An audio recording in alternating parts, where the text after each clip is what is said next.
नमस्कार। मेरा नाम जगवीर सिंह ढिल्लन है और रहने वाला हूँ उत्तर प्रदेश का। दोस्तों, मैं सरकारी नौकरी में रहा लगभग 30 साल, और 30 साल सरकारी नौकरी में रहा तो एक बात थी वहाँ पे कि आपसे लोगों का बात करने का नज़रिया बहुत अच्छा होता है, आपकी इज्जत भी होती है, प्रतिष्ठा होती है समाज में आपकी। वो मेरी भी थी, लेकिन कहीं ना कहीं एक दबाव था कि जो चीज़ें मुझे चाहिए होती थी मेरी लाइफ में, चाहे वो मेरी वाइफ को, चाहे वो मेरे बच्चे को, चाहे वो मेरे पेरेंट्स को, वो सारी चीज़ें मुझे मिल नहीं पाती थी। मैं किसी दूसरे प्लेटफॉर्म को हमेशा सर्च करता रहता था, और बाय चांस मुझे एक प्लेटफॉर्म मिला जिस पे मैंने रिस्क लेके और ज़्यादा रिसर्च करना शुरू किया। तो मुझे ये लगा कि मैं अपनी नीड तो अपनी नौकरी से पूरी कर रहा हूं, चूंकि सरकारी नौकरी थी तो सरकारी नौकरी में नीड पूरी होती है, आप किसी भी लेवल पे हो। लेकिन ड्रीम पूरे होना वो मैंने ना तो सुना है और मेरे ख्याल से होते भी नहीं है। तो मैंने इस प्लेटफॉर्म को जब गहराई के साथ सर्च किया तो मुझे ये लगा कि मैं अपने सारे ड्रीम यहां से पूरे कर सकता हूं, और मैं पिछले 17 साल से इस प्लेटफॉर्म से जुड़ा हुआ हूं। 12 साल मुझे फुल टाइम हो गए हैं, अभी मैं रिटायर्ड पर्सन आपके सामने बात कर रहा हूं। लोगों के मैं बहुत सारे इंटरव्यूज सुनता हूं आज की तारीख में, सोशल मीडिया पे, मैं टीवी पे भी बहुत सारे इंटरव्यूज सुनता हूं, बहुत सारी बातचीत आती हैं। उनमें लोग ऐसे लोगों से बातचीत कराते हैं हमारी जिन लोगों ने अपने फील्ड में मास्टरी हासिल की हुई है, जो लोग अपने फील्ड के मास्टर हैं, जिन लोगों ने अपने आप को साबित किया है, जिन लोगों ने बहुत सारे लोगों की लाइफ को बदला है। तो आज मैं भी आपकी मुलाकात कराता हूं एक ऐसी सक्सेस से जो स्वभाव से बड़े सरल हैं लेकिन अपने इरादों में अटल हैं। जैसे पर्वत श्रृंखलाएं अपनी ऊंचाई से हमको ये एहसास दिलाती हैं कि मजबूती के साथ टिकना है तो कुछ हमसे सीखो। उन्होंने भी लाखों लोगों की जिंदगी को बदला है, लाखों लोगों के सपनों को साकार किया है, लाखों लोग उनसे प्रभावित होकर अपनी जिंदगी के रेस को जीत चुके हैं, जिनमें एक मैं भी आपके सामने बैठा हूं। और मैं आज उनका अभिनंदन करना चाहता हूं, स्वागत करना चाहता हूं। आप सब लोग मेरे साथ हैं और मैं अपने मेंटोर, अपने कोच डॉक्टर के शर्मा जी को बुलाना चाहता हूं अपने बीच में। नमस्कार सर। नमस्कार जगवीर सर। तो सर, आपका बहुत बहुत अभिनंदन है, बहुत बहुत स्वागत है आज की इस खास बातचीत में। सर, मुझे याद है जब मेरी आज से तकरीबन 17 साल पहले आपसे मुलाकात हुई थी, तो उस समय मैंने जब आपको देखा था तो आप विश्वास से लबरेज थे। आज भी वही विश्वास आपके अंदर है, और मैंने आपके कहने से इस इंडस्ट्री को ज्वाइन करा। फिर आपने मुझे कोच बन के सिखाया, आप हमेशा मेरे साथ रहे, मेरे सुख दुख के आप साथी बने। कई चैलेंज भी सर मुझे आए और कई बारी मेरे अंदर नेगेटिविटी भी आ भी हुई, लेकिन आप हमेशा मुझे संभालते रहे और मेरे बिजनेस को आप एक अच्छे मुकाम तक लेके गए। आपने हमेशा कहा है कि ये आपका बिजनेस नहीं है, ये मेरा बिजनेस है, मैं आपका सहयोग करूंगा। आप मुझ पर विश्वास करके आए हो तो ये मेरी जिम्मेदारी बनती है कि मैं आपके सारे सपने पूरे करूं, और बेशक सर मेरे सारे सपने पूरे हुए हैं। मगर मैं आज आपसे एक बात जानना चाहता हूं, क्या इस इंडस्ट्री में लोग जो आज आएंगे या जो आज की परिस्थितियां हैं, आज की परिस्थितियों में लोग अपने सपने पूरे कर सकते हैं यहाँ पे? धन्यवाद सर आपका। और आप एक बहुत शानदार लीडर हैं, आप एक बहुत शानदार पॉजिटिव एटीट्यूड के पर्सन हैं, लर्निंग एटीट्यूड वाले हैं। आपके अंदर एक अच्छी लीडरशिप है जिसकी वजह से आपने इतनी अच्छी तरक्की करी है। ये गुण सब में नहीं होते।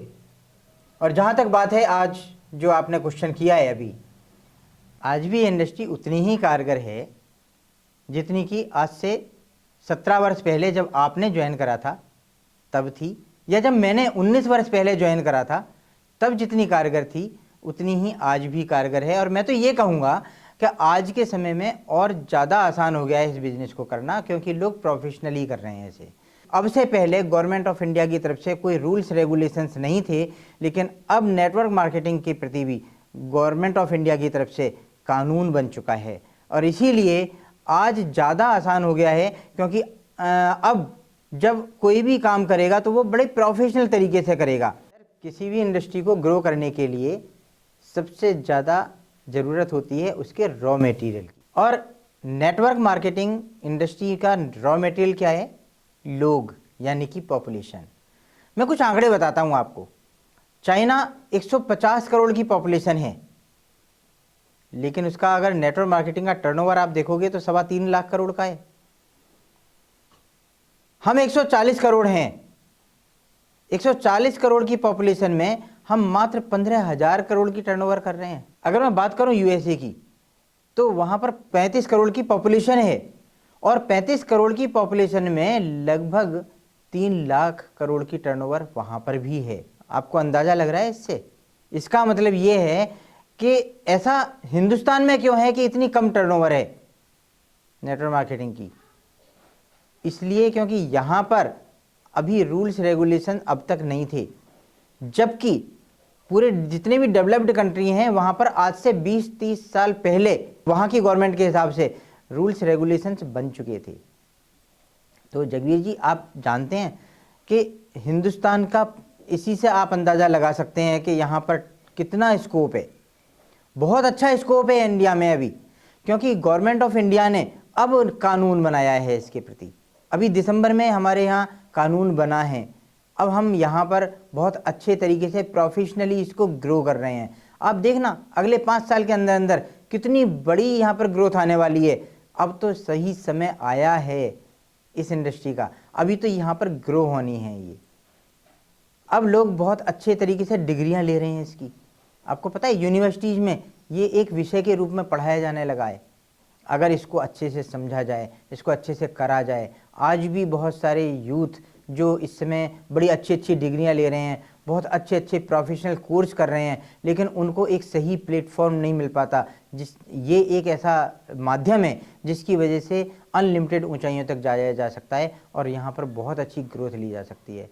तो ये सर बहुत ही अच्छा जवाब आपने दिया, मैं इससे संतुष्ट हूँ। और मुझे बड़ा शानदार लगा, चूँकि आपने बिल्कुल आंकड़ों को हमारे सामने रखा है। नेटवर्क मार्केटिंग में कितना लोग टर्नओवर कर रहे हैं और कितनी उनकी पॉपुलेशन है। ये बात बिल्कुल सच है कि हिंदुस्तान में तो अभी शुरुआत है। सर नेक्स्ट क्वेश्चन मैं आपके सामने ये लाना चाहता हूँ कि जैसे नौकरी में लोग 30 दिन नौकरी करते हैं, उसके बाद उनको सैलरी मिलती है। ट्रेडिशनल व्यापार की बात करूं तो वहां पे लोग चीजों को बेचते हैं और पैसा कमाते हैं। नेटवर्क मार्केटिंग में किस तरह से पैसा आ सकता है? सर आपका क्वेश्चन बहुत अच्छा है। होता क्या है कि जैसे ट्रेडिशनल बिजनेस में एक मैन्युफैक्चरर होता है। मैन्युफैक्चरर अपना सामान नेशनल डिस्ट्रीब्यूटर को, उसके बाद स्टेट डिस्ट्रीब्यूटर, रीजनल डिस्ट्रीब्यूटर होते हुए वो माल एडवर्टाइजमेंट के बाद रिटेलर तक पहुंचता है और रिटेलर उस माल को कंज्यूमर को देता है। तो जो बीच के जितने भी लोग हैं, चाहे वो नेशनल डिस्ट्रीब्यूटर है, स्टेट डिस्ट्रीब्यूटर है, रिटेलर है, एडवर्टाइजमेंट पर पैसा खर्च होता है, वो सारा का सारा पैसा अल्टीमेटली कंज्यूमर के जेब से ही जाता है। तो वो सारा पैसा इकट्ठा करके वो उस व्यक्ति को दे दिया जाता है जो इन प्रोडक्ट्स को पहले खुद इस्तेमाल करता है, पहले इनको इसका यूजर बनता है, और यूजर बनने के बाद जब इन प्रोडक्ट्स को दूसरों को बताता है, वो सेटिस्फाई होने के बाद, तो वो पैसा उन्हीं लोगों में बांट दिया जाता है और उन्हीं लोगों का नेटवर्क बनता है। तो ये पैसा नेटवर्क मार्केटिंग के माध्यम से वो ज़्यादा पैसा मिलता है, बजाय ट्रेडिशनल मार्केटिंग में जो पैसा मिलता है उससे उसके मुकाबले कई गुना ज़्यादा मिलता है। और क्योंकि कई गुना ज़्यादा पैसा मिलता है, इसलिए बाकी जो लोग इससे अनभिज्ञ हैं, जो लोग इसके कॉन्सेप्ट को समझ नहीं पाते, उनको ये ऐसा लगता है कि ये पैसा बहुत ज़्यादा है, इसलिए यकीन नहीं हो पाता। सर आपने जवाब बड़ा अच्छा दिया, और मैं भी ये जानता हूँ और मैं समझता हूँ जो भी कॉमन उपभोक्ता है हिंदुस्तान का या पूरे वर्ल्ड का, उन सब लोगों को इन बातों का पता है।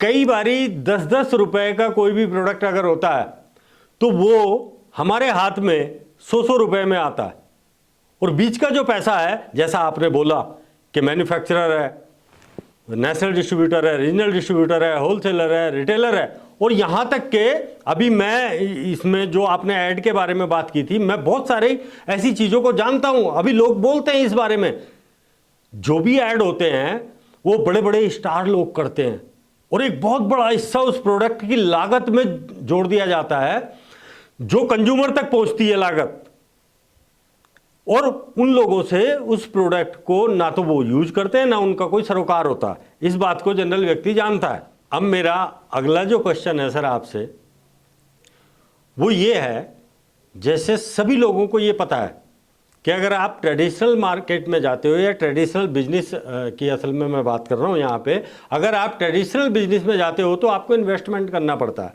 जितना बड़ा बिजनेस आप करेंगे उतना बड़ा इन्वेस्टमेंट करना पड़ेगा, और जितना छोटा बिजनेस करेंगे उतना छोटा इन्वेस्टमेंट करना पड़ेगा। तो सर मैं जानना ये चाहता हूँ कि नेटवर्क मार्केटिंग में मिनिमम इन्वेस्टमेंट कितनी होती है, कितने से शुरू कर सकता है कोई व्यक्ति?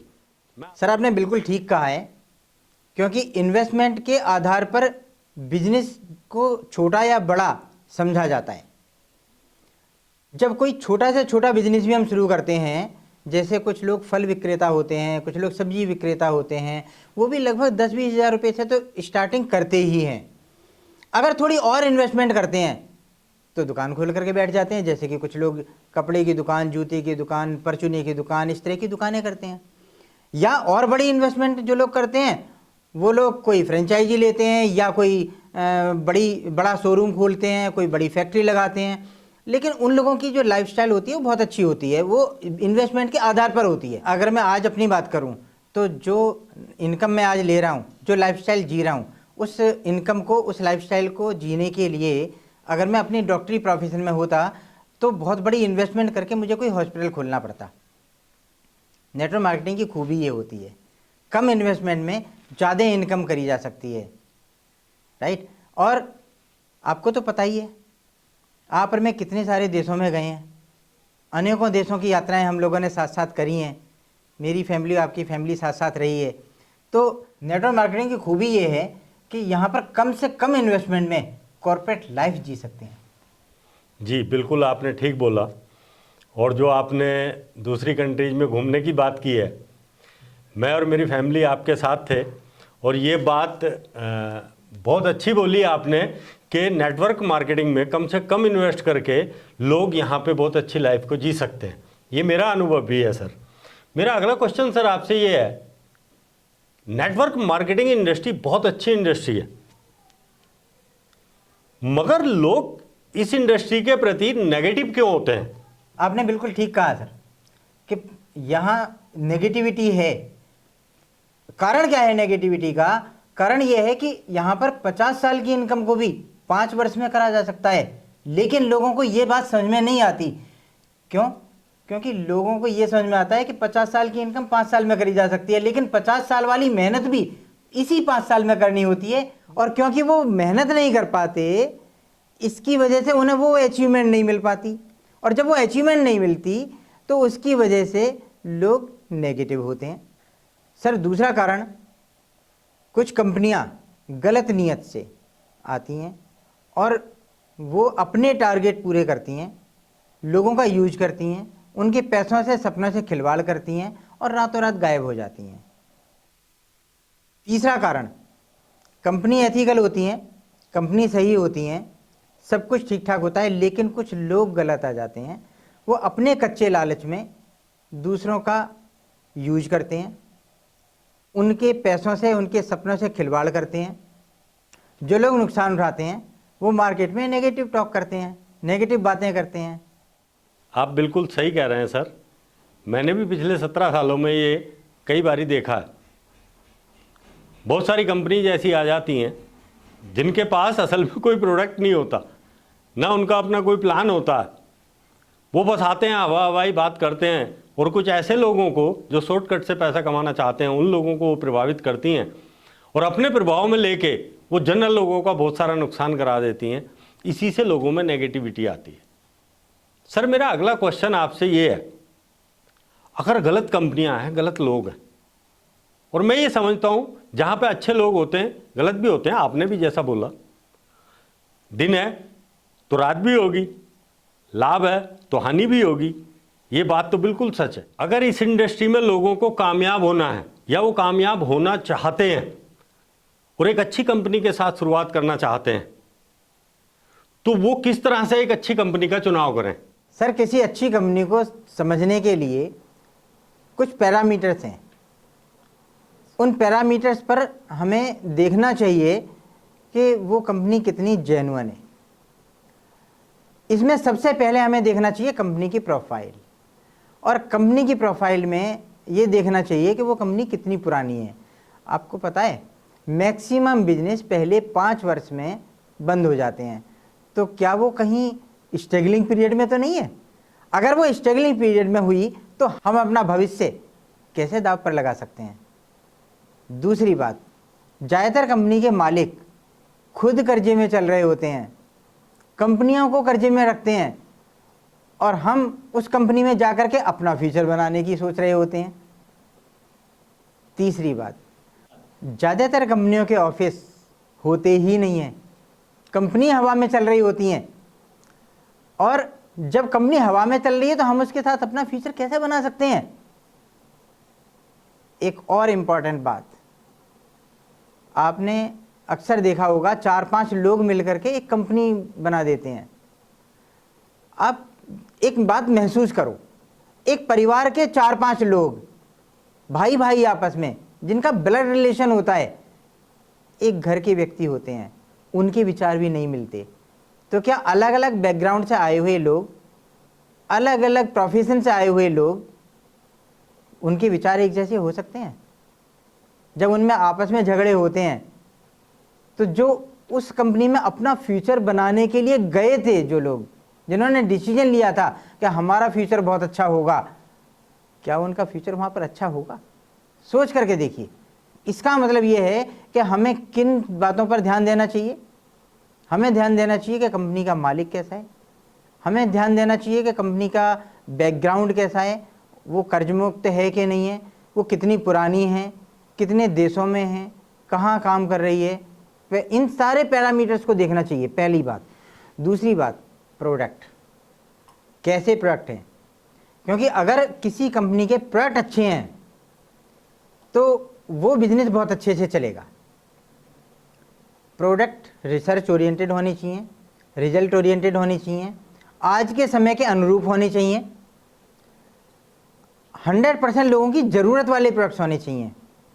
अगर सभी लोगों की ज़रूरत उससे फुलफ़िल हो रही होगी तो वो प्रोडक्ट की डिमांड अच्छी होगी, और डिमांड अच्छी होगी तो पैसा अच्छा आएगा। मैक्सिमम लोग इस बात को कहते हुए मिलते हैं कि प्रोडक्ट से क्या लेना देना, बिजनेस करो। मैं कहता हूँ बिजनेस भी तो प्रोडक्ट से ही होगा, अगर प्रोडक्ट अच्छा होगा तभी तो बिजनेस होगा। लोग क्या करते हैं, किसी मैन्युफैक्चरर से प्रोडक्ट की कांटेक्ट कर लेते हैं और उस प्रोडक्ट को खरीद करके आगे अपना लेबल, अपना ठप्पा लगा करके उस प्रोडक्ट को बेचते हैं। उनको यही नहीं पता होता कि उस प्रोडक्ट में इंग्रेडिएंट क्या हैं, उनको यही नहीं पता होता कि वो प्रोडक्ट क्या करेगा, कैसे काम करेगा, बस बिजनेस करना है। अगर इस तरह से बिजनेस होते तो वो बिजनेस जो है वो फलीभूत नहीं होते, बहुत लंबे टाइम तक नहीं चलते। क्यों? उसका रीज़न है कि वो प्रोडक्ट रिसर्च ओरिएंटेड नहीं है, रिजल्ट ओरिएंटेड नहीं है। तीसरा पॉइंट है मार्केटिंग प्लान। मार्केटिंग प्लान कैसा होना चाहिए? जहाँ पर टीम बनाने पर एक लिमिट लगा दी जाती है, वहाँ पर इनकम पर भी तो लिमिट लगा दी जाती है, प्रमोशन पर भी तो लिमिट लगा दी जाती है। इसलिए अनलिमिटेड इनकम होनी चाहिए। जिस मार्केटिंग प्लान में अनलिमिटेड स्पॉन्सरिंग राइट्स होते हैं, अनलिमिटेड इनकम भी वहीं होती है। इसके साथ साथ एक बात और बहुत ध्यान देने वाली है कि समय पर पैसा मिलना चाहिए। अक्सर मैं देखता हूँ कि बहुत सारी कंपनियां ऐसी होती हैं जो टाइम पर पैसा ही नहीं देती, सीनियर से मिन्नतें करनी पड़ती हैं और बड़ी मुश्किल से पैसा मिलता है। अगर समय पर पैसा मिले तो उसमें जितने लोग काम करने वाले हैं वो भी मन लगा के काम करते हैं और अच्छी ग्रोथ होती है। तो टाइम पर पैसा मिलना चाहिए और इसके साथ साथ अनलिमिटेड स्पॉन्सरिंग राइट्स होने चाहिए। ये मार्केटिंग प्लान की कुछ खूबियां हैं। सर, आपने बड़ी अच्छी जानकारी दी आज। अब हम इस बातचीत के लगभग अंतिम दौर की तरफ जा रहे हैं और अभी का जो मेरा क्वेश्चन था आपसे, उसमें जो आपने बताया कि एक कंपनी को ग्रोथ करने के लिए प्रोडक्ट कैसे होने चाहिए, मार्केटिंग प्लान कैसा होना चाहिए, उसकी प्रोफाइल कैसी होनी चाहिए, इससे मैं बड़ा प्रभावित हूँ।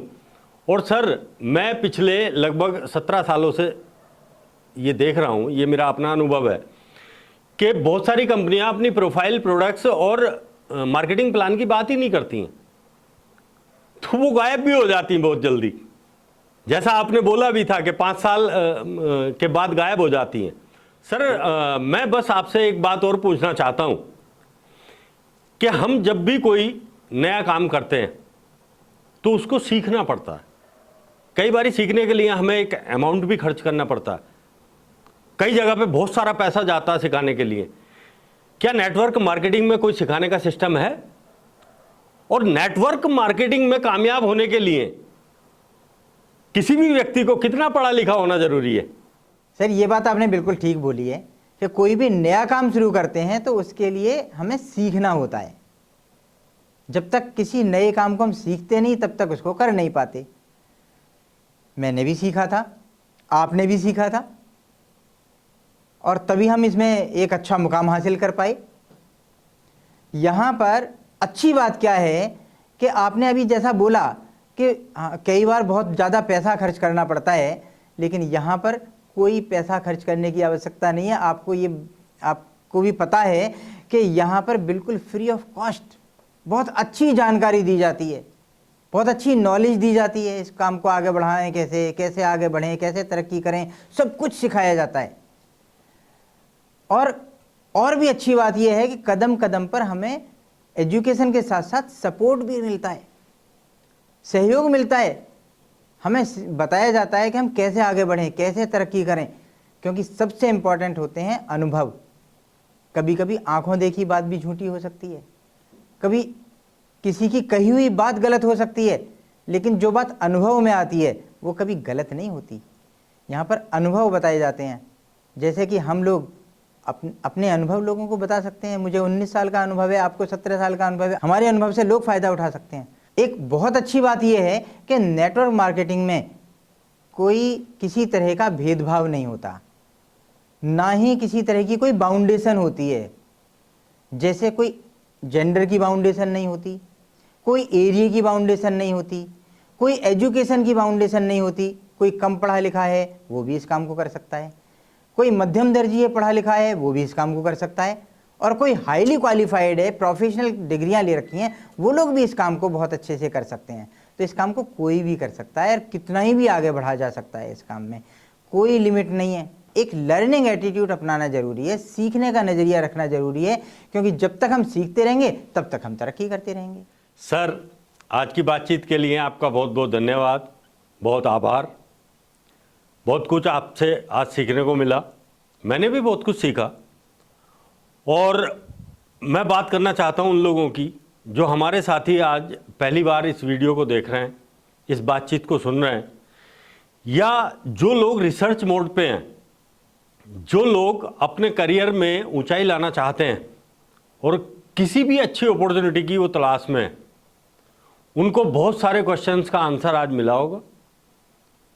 हम इस तरह की बातचीत आगे लेके भी आएंगे और लगातार आपसे मिलते रहेंगे, और आपको एक से एक बेहतरीन लीडर को यहाँ पे सुनने को मिलेगा। हम हमेशा आपका सपोर्ट करेंगे। अगर आप एक बेहतरीन अपॉर्चुनिटी के लिए सीरियस हैं तो आप बिल्कुल सही जगह पे बैठे हैं। आज के इस बातचीत के सिलसिले को हम यहीं पे समाप्त करते हैं। बहुत बहुत धन्यवाद।